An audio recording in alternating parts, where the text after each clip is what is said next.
In terms of the pearl itself, of course, the luster, the sizing, the color, but also I would say the whole narrative, the whole journey of the Akoya pearls. I think it represents such an amazing journey of the pearl.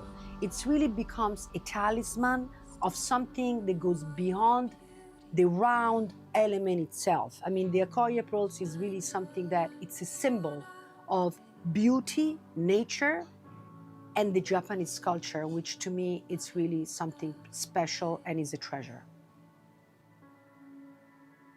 Oggi ancora di più io cercherò di portare a loro questa mia esperienza, cercherò di far capire. I shall endeavor to communicate this experience, to make them understand that every pearl is supported by a long value chain of handwork. These people are really artists. These are nice, beautiful things which can be done by Italians and Japanese. We like what is beautiful, we like craftsmanship, and indeed DNA has the culture of beauty. And we are always enthusiasts. I hope that I can convey that.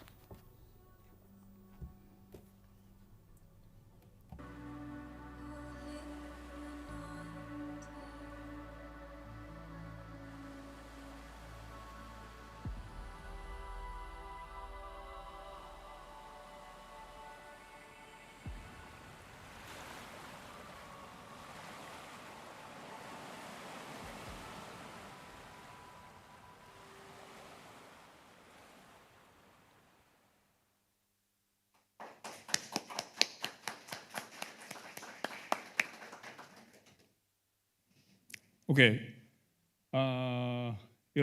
first of all, thank you very much for giving us this great opportunity to promote our, Japanese Akoya cultural powers. And first of all, I mean, I would like to say thank you, very big grazie to Alfonso-san, Michaela-san, Giovanni-san, and Silvio-san, and Paola-san. Personally speaking, this is very great opportunity for me because not only my, first visiting to Italy, but also, actually the end of month, it's gonna be my 22nd birthday. So, let's start. Okay. So today's, presentation is gonna be the history, quality, and sustainability. And we have 3 parts of today's presentation. One is history. It's gonna be take 50 minutes, and quality is also 15 minutes, and sustainability is gonna be around 10 minutes. And first, I'm going to start the history of Akoya culture powers. And the desire to create powers by human beings, human intervention, has existed since ancient times. During China's Song Dynasty, the nucleus-shaped Buddha was inserted between the shell and the mantle. The resulting pearl-like substance was used as amulets or souvenirs. In the 18th century, naturalist Linnaeus utilized this Chinese method to create blister pearls. From the late 19th century to the early 20th century, attempts to create hemispherical pearls were made worldwide. But these attempts did not develop in the industry. The only notable achievement in this field came from Kokichi Mikimoto of Japan. After successfully culturing hemispherical blister pearls in 1893, Mikimoto opened a retail store in Ginza as early as 1899. Furthermore, in 1907, he established the Mikimoto Jelly Factory in Tokyo. Within roughly 15 years of invention, the hemispherical power, he had already established an integrated production and sales system. Meanwhile, German zoologist Friedrich Albertus achieved experimental success in producing spherical power in 1913. However, as early as 1907, these three Japanese individuals had applied for patent for spherical powers. Among them, the technique invented by Tokichi Nishikawa involved in inserting cells that form the power sac into the cell tissue. This was refined by Nishikawa's successor, Masayo Fujita, and became widely used in power cultivation worldwide as a peace method. Various theories have been proposed regarding the formation powers, ranging from the ancient Dewdrop theory to the parasite theory, which became dominant in the early 20th. But Nishikawa succeeded in producing perfectly round powers by utilizing the functions of the mantle and the power sac. After the invention of spherical culture powers, Mikimoto began selling them at London branch in 1919. However, the emergence of round culture powers shocked European jewelers, leading to a boycott of culture powers. This was captured by the London evening newspaper, The Star, published on May 4th, 1921, which featured a sensational front-page article titled "Big London Pearl Swindle." As the uproar spread to Paris, Mikimoto Paris sued trade union, Paris Chambers Syndical, and its representatives in civil court, claiming damage to its business reputation. In the midst of the controversy of whether culture powers were real or fake, scholars such as Henry Lister Jameson of Oxford University insisted that culture powers were indeed powers, and Mikimoto won the civil lawsuit.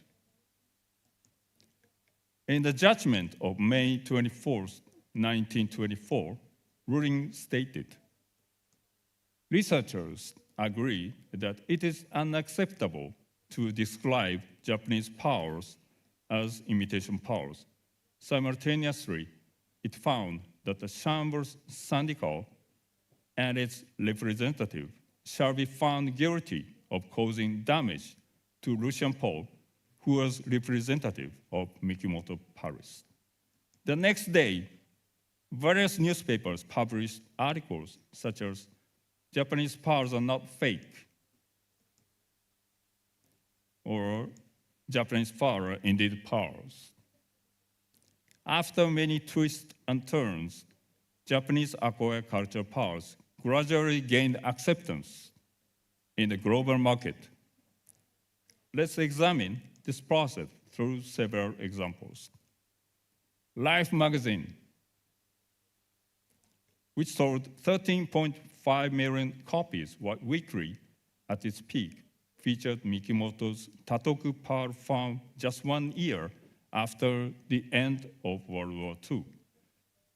The 7-page feature titled "The Pearl King" vividly depicted the culturing practices of the time and the seagulls engaged in the war.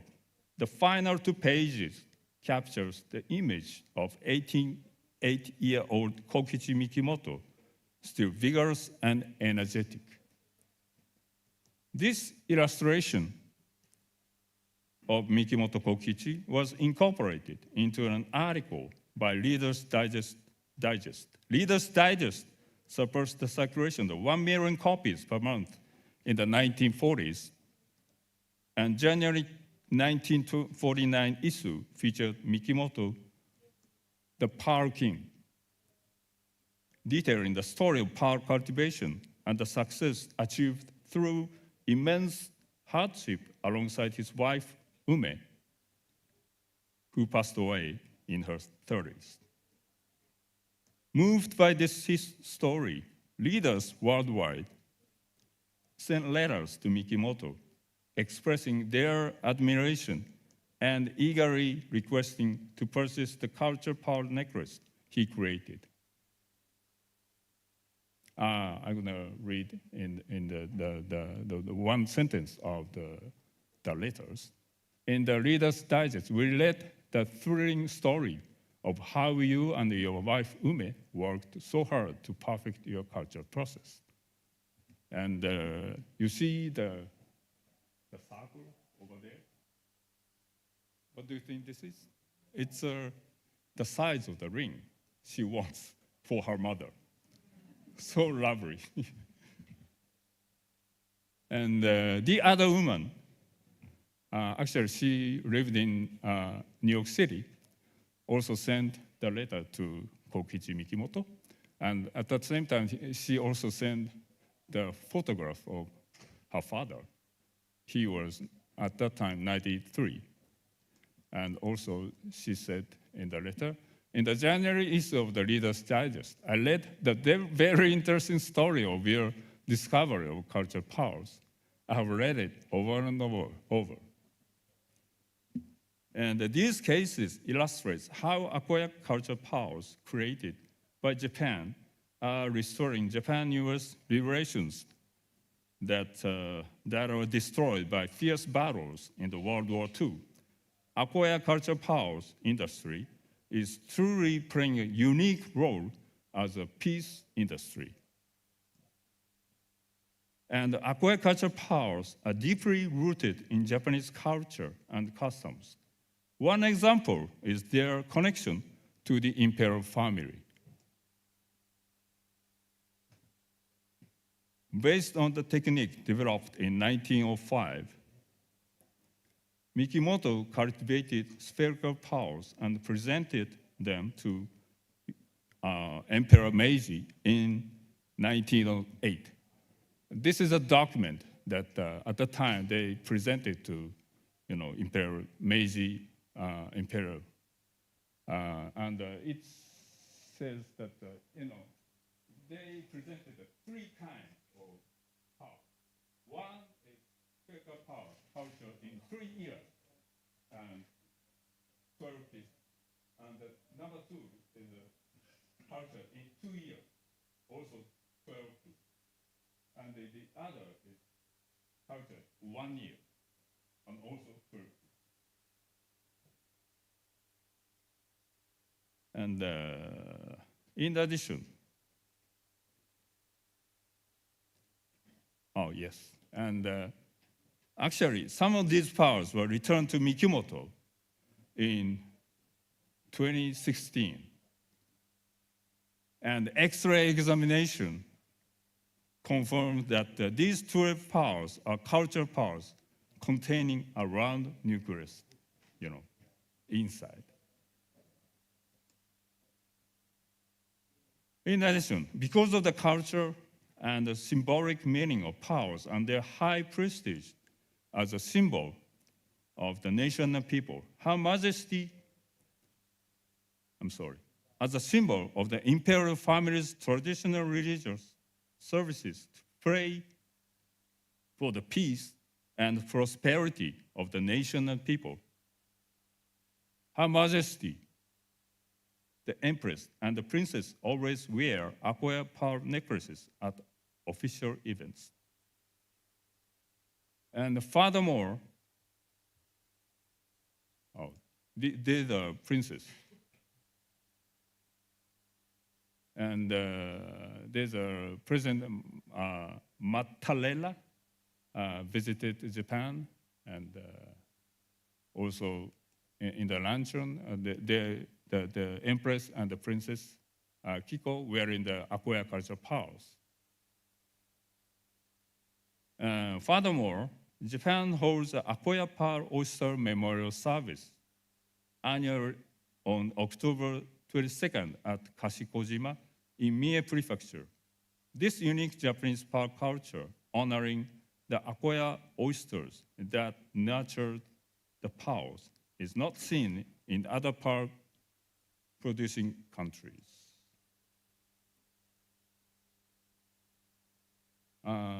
This is the first part of the history, and the second part is going to be quality of the cultural pearls. Yes.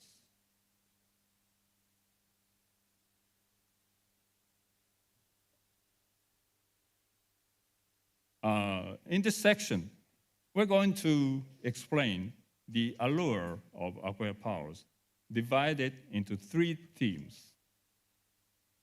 The first regarding the production of Akoya pearls. This is a summary of production volumes by region from 2020 to 2024.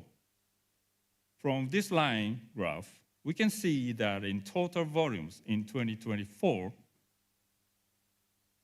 3,400 can, or 12.7 ton. And Nagasaki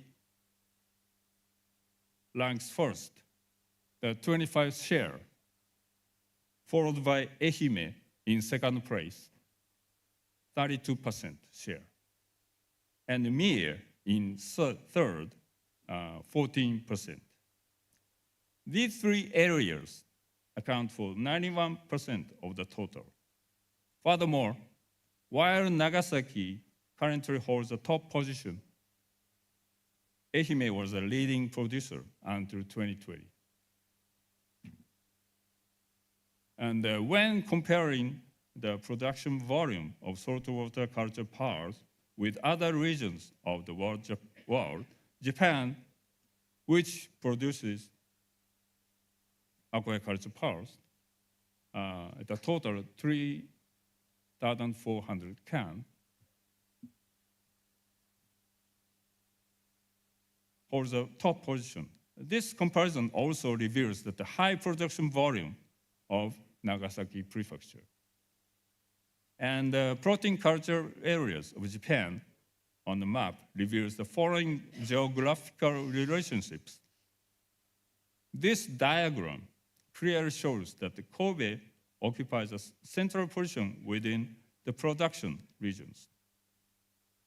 Historically, Kobe has served as a trading port due to its geographical conditions.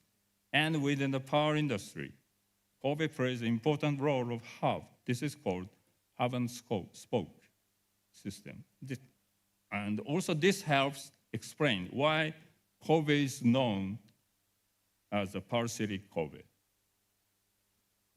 Next, we would like to explain the allure of Akoya pearls in the more details. First, regarding the size, it is characterized by a wide range, generally from approximately 2 millimeters to 10 millimeters. To be more precise, over 8 millimeters are called large, 6 and 7 millimeters are medium, and 5 millimeters are small. And 4 millimeters and under are called lindama. When finished as jewelry, we can see the beautiful items of Akoya culture pearls like these. The size of the top of this kind of necklace is generally around 8 to 9 millimeters in diameter. As for colors, this image shows the ones ranging from gray and blue tones to cream, white pink, and pink. 3 main factors determine this color. Structural color, caused by light interference, body color from pigments, and the influence of organic substance primarily deposited around the nucleus, those black part around the bead. This organic deposit is rather tricky. If the nacre layers are thin, the blue color often shows through these thin layers. Conversely, thicker layers make it harder to see. While this blue appears exceptionally beautiful at first glance, it will inevitably fade over time. So you need to be prepared for this color change. One point I would like to emphasize from these examples is what matters most in powers is the thickness of the nacre.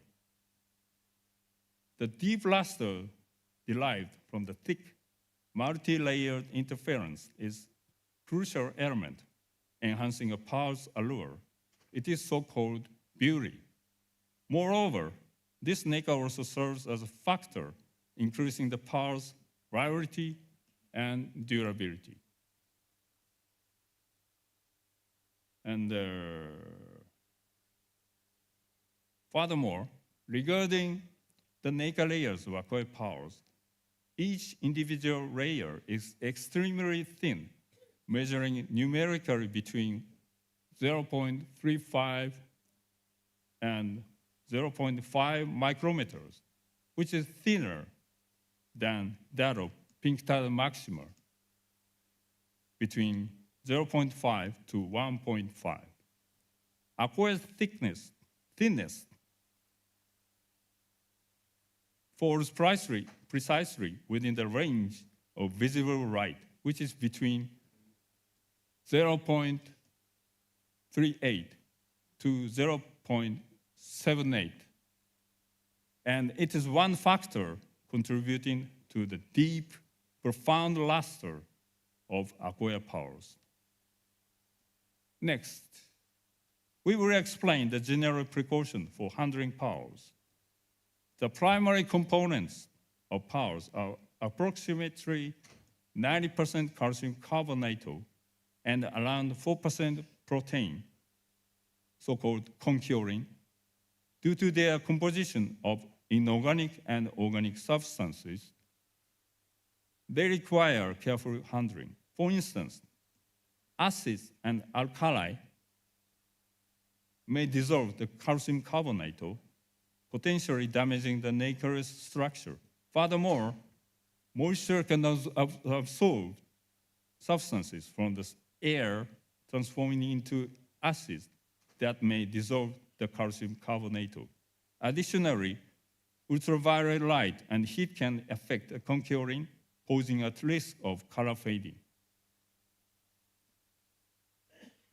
Let us examine these risks through several case studies. In this case, one, a customer asked a retailer why a black substance not present at the time of purchase became visible after wearing the item for a long time. When viewed from the front, this pearl pendant shows no sign of the black substance, yet it is clearly visible when turned over. Viewed from the side, one can see that while the front is convex, the back is flat.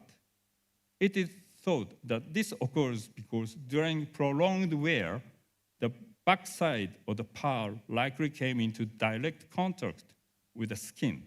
Sweat or perspiration dissolved the calcium carbonate, making the internal organic material visible.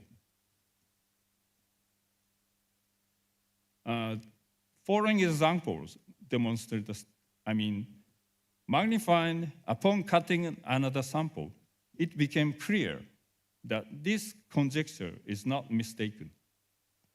Upon magnifying and observing other sections, it is readily apparent that the black organic matter is covered by a white nacreous layer. If this nacreous layer were away, the black organic matter would undoubtedly become visible. The following examples demonstrate the stability of or longevity of luster. This is a Mabe cultured pulse blister collected in 1939. Though cultivated 87 years ago, it still displays excellent luster. Another example is a Mabe, also Mabe cultured pulse, blister, from 1994, cultivated 32 years ago. The luster still retains its sparkle. These examples show that with proper care, a pulse luster can endure for a long time. The final example concerns the hardness of pulse. As you know, while diamonds have a Mohs scale rating of 10, pulse are said to range from 3.5 to 4.5. This is a pendant set with a pearl and diamond. Although it is a very simple and beautiful design, the design inevitably means the diamonds, girdle, and the pearl come into direct contact, making it highly likely scratches will occur like this. To avoid this accident, we recommended storing them with a vinyl tube inserted between them. The third and final theme in this section is the process of treating aqua pearls. Pearls harvested generally undergo maeshori and bleaching and choshoku.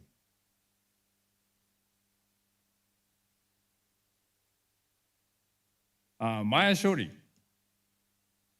refers to process carried out by processors to ensure the subsequent bleaching stage is effective. And various treatments are employed in this process. And bleaching aims to draw out the inherent beauty of pearls by removing stains and pigment from the material. Specifically, it involves using oxygen bleach to decolorize colored substances such as stains and pigments containing concurrin. The combination of concentration, temperature, and duration affects the bleaching effect, but excessive bleaching can damage the structure of the nacre layer, so caution is required.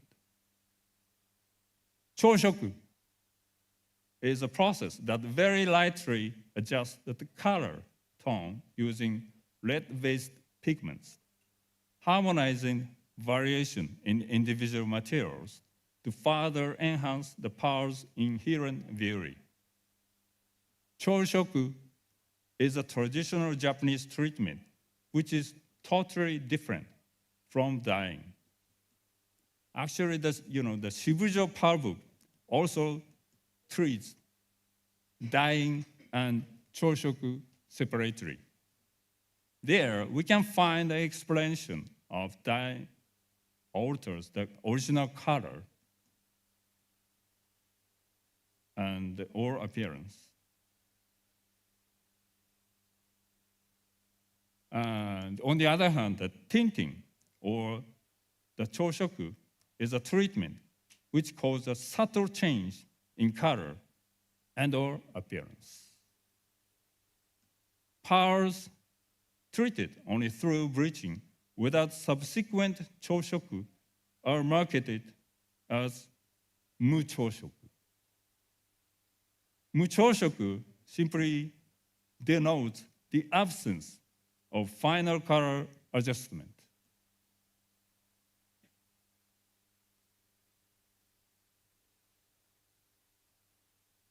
Provided the quality factors are identical, the quality of choshoku and muchoshoku pearls are equivalent.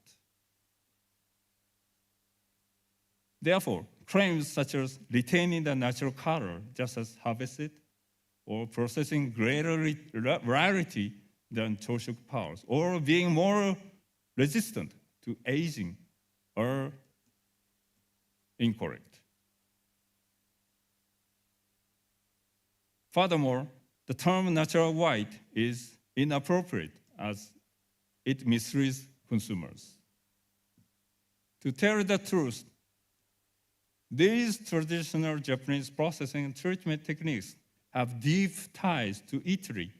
The treatment of cultured pearls is said to have begun around 1922 when Yasuie Todo drew inspiration from the coral bleaching techniques practiced in Italy to remove the stains from aquaculture pearls.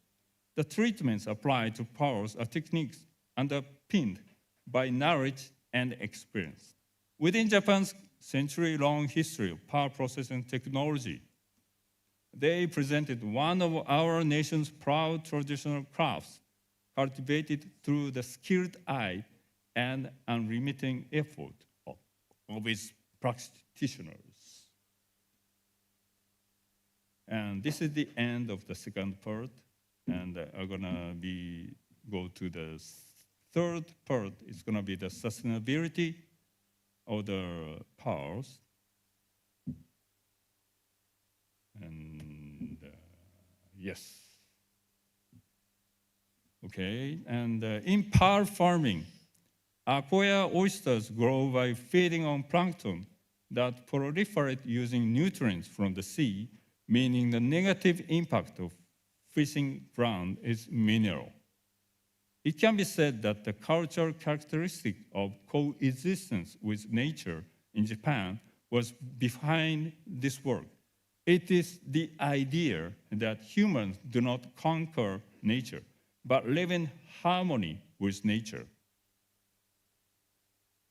The culture that has valued this cycle of blessing has led to more than 100 years of sustainable development of the cultured pearl industry.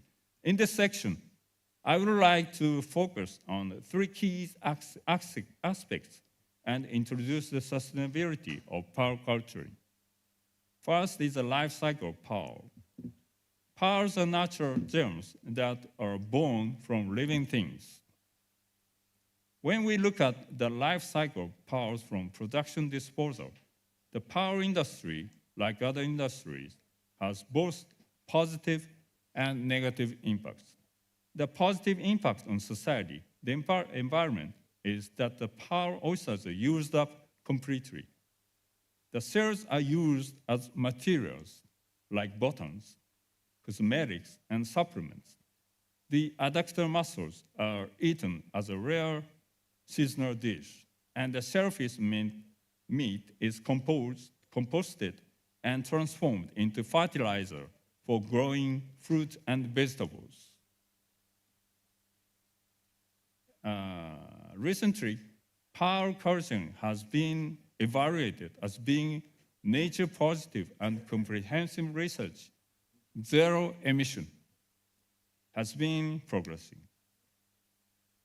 Okay, next is the topic of the three pillars of sustainability: planet, people, and power. First topic is the planet. Japanese pearl farms are located near communities, creating a circular economy known as Satoumi. Satoumi refers to coastal waters where human involvement has enhanced biological productivity and biodiversity. The coastal pearl farms are surrounded by satoyama, woodlands. Nutrients from these satoyama flow into the sea via rivers.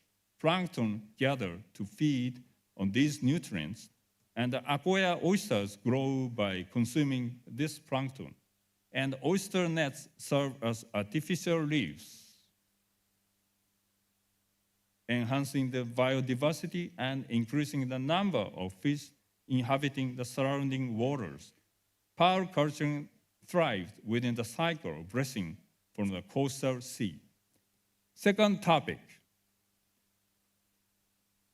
is the people. Powers are born. The video is gonna be ready.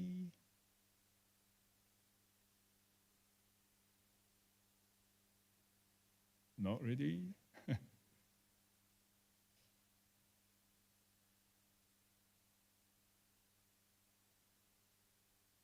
Yes, okay. The second topic is the people. The powers are born in nature, powers born in nature and nurtured with care by human hands. While each power possesses its own unique character, the characteristics of the powers produce also vary depending on the power cultivator. For instance, cultivators fully utilize not only their techniques, but also the experience and wisdom cultivated over many years, such as how to insert the nucleus, the timing for cleaning the oysters, etc. The techniques and philosophy of the cultivator permeate the powers, resulting in powers with distinctive characteristics unique to each producer. Newly harvested powers undergo processing and treatment by power processors by bringing out the unique characteristics of each power. The other video is going to be shortly. Not working.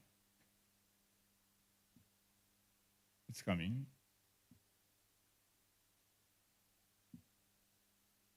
Okay.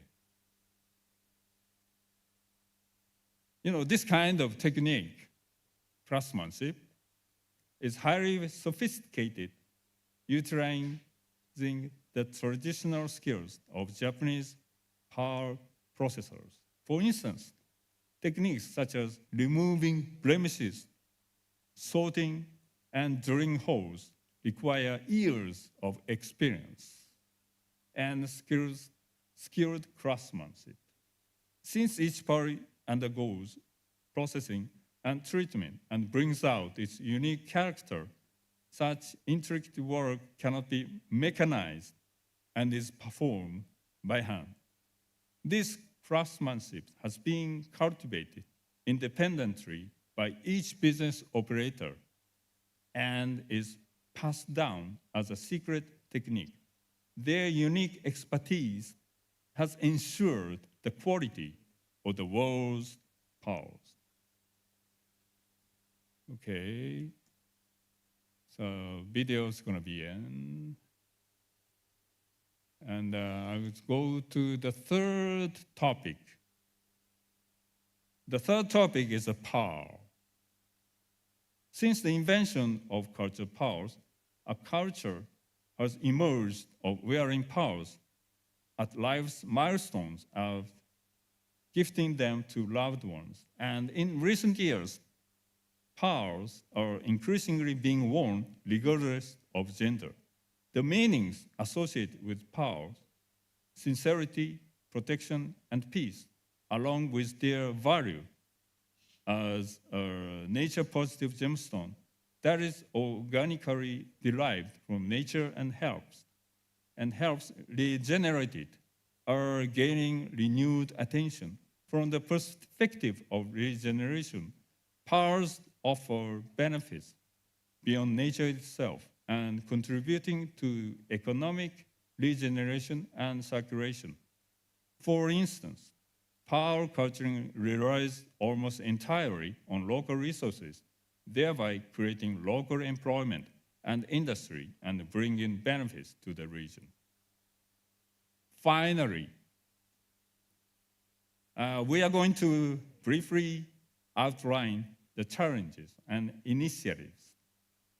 Japan's power culturing industry has a history of developing based on coexistence with nature even before the term sustainability existed.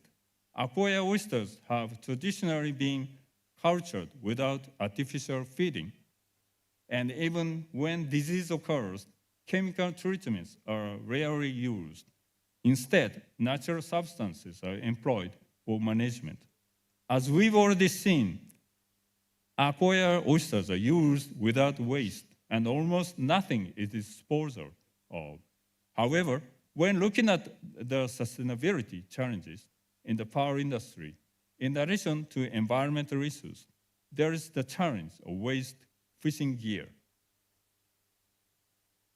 Here, we are going to introduce several initiatives addressing these challenges. Some of pearl farmers cannot afford to clean up their fishing gear because of several issues, such as aging or lack of successors. Therefore, they are often left piled up on the premises, and many farms which face the Pacific Ocean also receive a large amount of waste from overseas, and it is difficult to collect such waste due to economic and legal issues. In order to solve these problems, we began efforts to collect and recycle waste fishing gear, such as farming baskets, rafts, buoys, etc. Most fishing gear is made of plastic, and if it is disposed of in landfills, it will not decompose and will remain in the ground, creating a burden on the environment. And they succeeded in creating and implementing a scheme of recycled waste as a resource. Specifically, they established a resource recycling loop in which waste fishing gears are crushed and used by manufacturers to produce oyster net carrying again. And in addition, upcycle initiatives has been launched to add new value to waste and unnecessary items and transform them into products with higher value. In Mie Prefecture, used ropes and other materials are being reused to make bottle holders, reusable shopping bags, and hammocks, etc. Furthermore, the planting of deciduous broadleaf trees is almost noteworthy. In autumn, the leaves of the broad-leaved trees fall, leaving the soil rich in nutrients. Over time, the leaves soaked into the soil and nourishing water flows from the river into the sea. This rich water nurtures healthy oysters and produces beautiful Akoya pearls.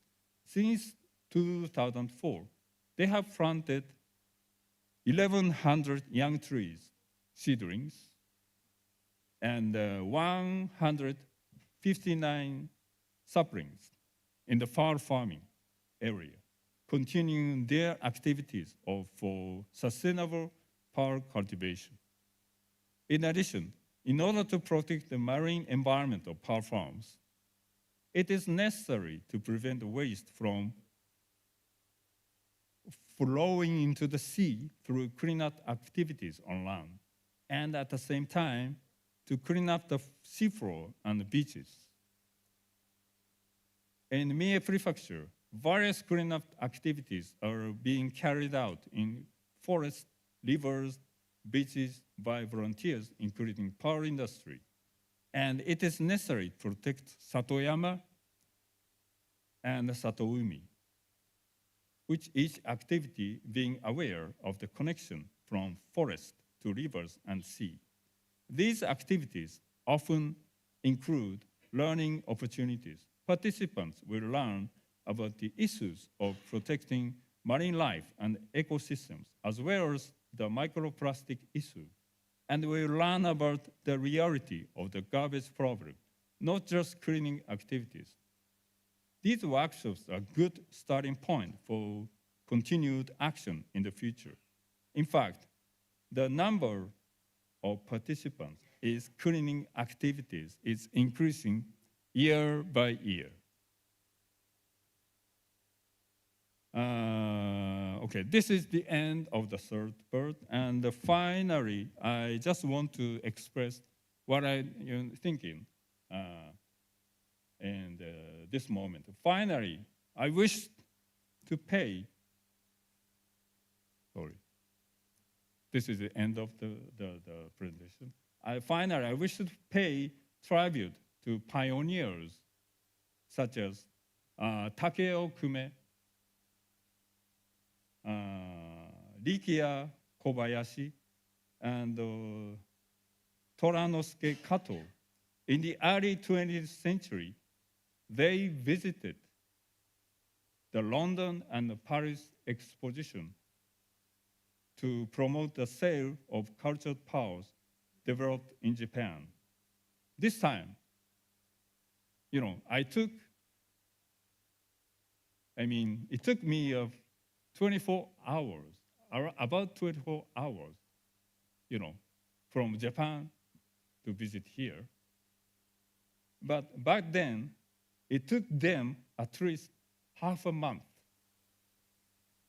to travel to participate in the London and the Paris exposition. It was about 120 years ago, maybe. The difficulties they faced were not only the long journey, but also the huge market of natural powers at the time. Considering all that, I believe the challenges they overcame were beyond my imagination. Without the efforts of those pioneers, I believe the current prosperity of the cultured power market would not exist. Okay, that concludes today's presentation. And thank you so much. Big grazie for your attention. And sorry, this presentation titled Japan Power Seminar, History, Quality, and Sustainability was designed to promote the appeal of Japanese aquaculture powers to the global market. This aligned with the release of the revised version of the Power Standard 2025 to be prepared by the Japan Power Promotion Society. The revised Power Standard is structured into 3 main sections: history, aqua powers, and sustainability. It details the historical and qualitative advantage of aqua powers, the disclosure of process and treatment information, and sustainability initiatives. While this presentation could not cover everything, a summary version is due for release shortly. We hope you will obtain a copy and fully appreciate the allure of aquaculture powers. We are truly grateful for giving us this valuable opportunity to promote Japanese aquaculture powers. Big grazie. Thank you so much. Thank you.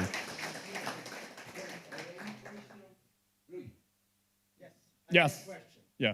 By the way, Ryuichiro, thank you very much for this Thank you. wonderful Thank you. presentation. Thank you. The history is amazing. Thank you, grazie. The history is amazing, wonderful presentation. For all of you that don't know, Ryuichiro-san, he's member of the Pearl Commission of CIBJO, and you have contributed to the latest Pearl Guide. It is almost 300 pages of knowledge, so thank you very much for that. And my question is, when you have large pearls over 8 millimeters, are those large because the nucleus is large or because you have more years of culturing time? And are those, when you have above 8 millimeter with wonderful luster, are those the ones that people call Hanadama pearls? Actually, sorry, when you use the microphone, it's a kind of, it's very hard to, hear your... Okay, I will remove the microphone. Yeah, maybe without the microphone, it's going to be easy for me too. The size of the pearl, okay. 8 and up. It has to do with the larger shell or the longer... okay, I understand. It's generally speaking, in the Japanese culture and process, they're gonna use the larger bead to produce a big, you know, maybe over 8 or even also 9 millimeter. They're gonna use a big bead to create that. So yeah, 僕も意見出しますね。The second question is. And hanadama. Oh yeah. Is the term still used in classifying high quality? Yeah, only on the harvest, not for the, you know, the after the process part, but actually they use that term, but it's not proper use. In regarding to your first question regarding the pearl farming, there are of course many factors besides the nucleus size, but it also depends on the size of the oyster. So basically, if the oyster is large enough, they can of course implant a bigger nucleus, but it's not only the factor that there's a bigger nucleus, it's also the health of the oyster. So if the health of the oyster is good, the coating is much better. So the environment really matters as well. So I would say, of course, the nucleus, but also the environment and the health of the oyster. So that's a very important part of a pearl cultivation process. Thank you very much. Thank you. Another question? I want to ask you, Giovanni, please, if you have some question. You surprised me with this question. Hi, ciao Loredana. Well, what's the future for the Hanadama business? Because here in Italy now they start with Alfonso to promote this quality, and so how would be the view of the future of these products? Again, sorry. So it's, for me, maybe without the microphone, it's easy to hear. Sorry, I'm sorry. I was asking, Yeah. what do you think the future of Hanadama production? Mm-hmm. How should it be? How should it be promoted? And what do you think would be expected from the customer? Before my answering, I just want to ask you about the meaning of the term Hanadama. What is the meaning of the Hanadama in your, questioning? I mean, you mean the Hanadama means high quality? Yes. So regarding the high quality, it's gonna be, it's gonna be very difficult to get, not only the environment, the problem, but also in the problem the farmer is facing.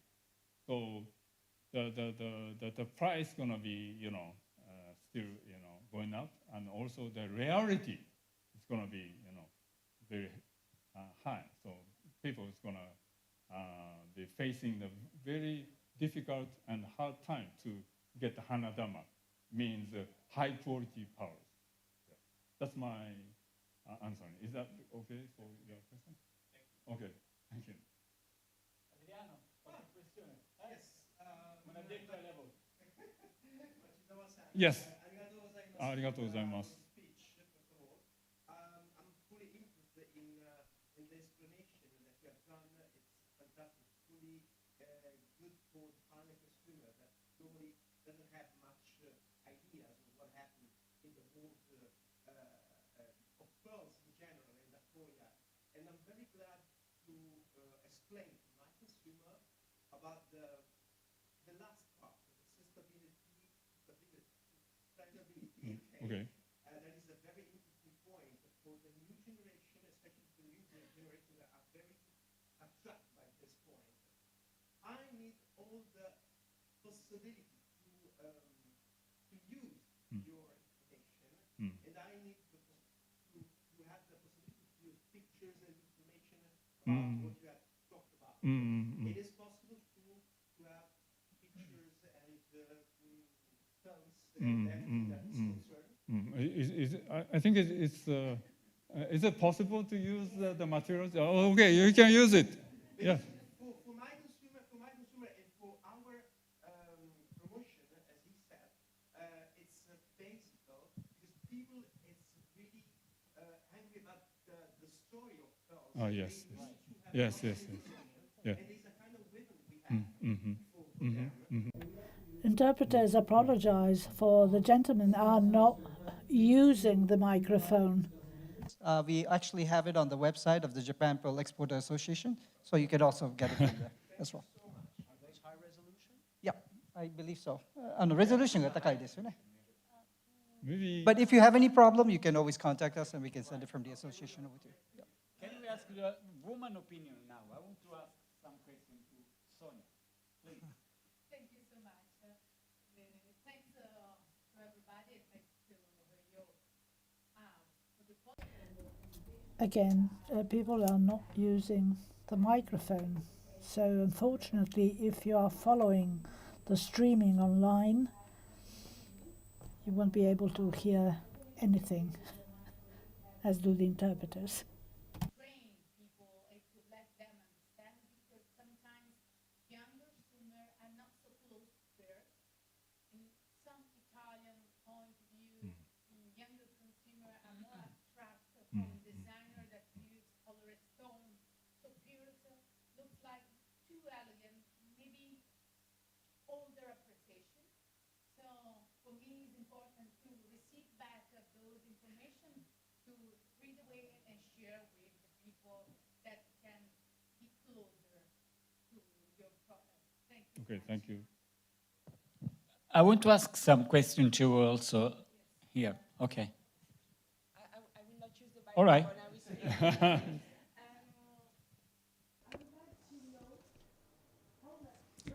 So again, the questions are being made without microphones.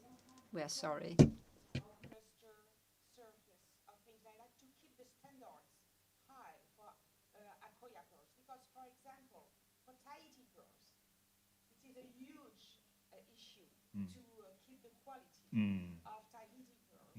But when we see the Akoya pearls that are on the market, the surface, the luster is exceptional. You can see the eye of the pearls, and you can see also the tones and overtones of the pearls. So what is the percentage of pearls that you produce that are kept to keep the quality and the high standards of your business? Very good question. Generally speaking, and honestly speaking, it depends on the quality of the each pearl have how the thickness of the nacre. How thick the thicker the nacre, the durability, and also the sustainability of pearl itself is going to be longer and longer. But if the thin nacre, it's going to be, not good for not only the pearl itself, but also the owner of the pearl. So I think for me, the thickness of the nacre is comes first, and maybe the luster is depends on the thickness of the nacre. So anyway, the thickness is the best, the first.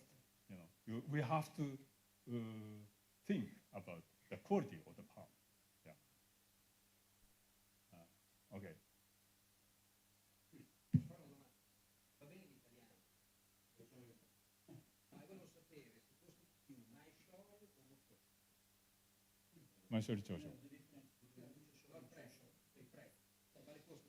The difference of the choshoku and muchoshoku.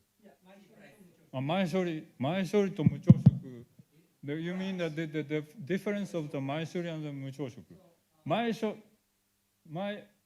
Maybe better I answer. Maeshori is done to the muchoshoku. So basically, I assuming you're asking between muchoshoku and choshoku. Prima c'è maeshori. Poi c'è bleaching, poi c'è muchoshoku. So bleaching is choshoku. And not bleaching is muchoshoku. So difference qual è costa di più? So, muchoshoku to choshoku no setsume. Muchoshoku, choshoku. Muchoshoku. Is that possible to going back to the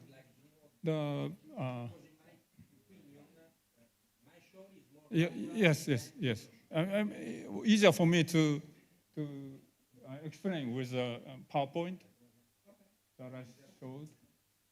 Is that possible to coming again? Okay. 金額はですね、the price is going to be, price is going to be depends on the, the 前処理 and, no, I mean, 朝食 and 無朝食, the price. 前処理. 前処理 is a, kind of different, 処理. And the 前 means before, and the 処理 is a treatment. And, So my sure, because I think that if the person is beautiful, you don't have to treat them. So yes. my shorty should be more expensive. I think the my story is nothing to do with I think the price. And we don't have to worry about the when you think about the price, we don't have to worry about the my story. So my shorty to shop, the price is the same. Price. Let me help Machizawa also from the industry. Basically, it is to do a lot with the market. So some markets prefer muchoshoku, some market prefer choshoku. Now, to explain the difference, yes, muchoshoku has no enhancement or tinting. So logic dictates that the color change is less likely. So it has certain value, but when it comes to pricing, it's really could be about the same. But if, of course, like a woman, when she puts makeup to look beautiful, it's like choshoku is kind of like enhance it. So it's like it's not wrong or right. It's just what is The problem is in the morning. Yeah. It's not true, yeah. But basically both are based on the market needs, and they've done it. Yeah. Price doesn't change. But if the luster is good, if the quality of the surface is good, the price is going to be higher. Yeah. Sorry, we need to stop.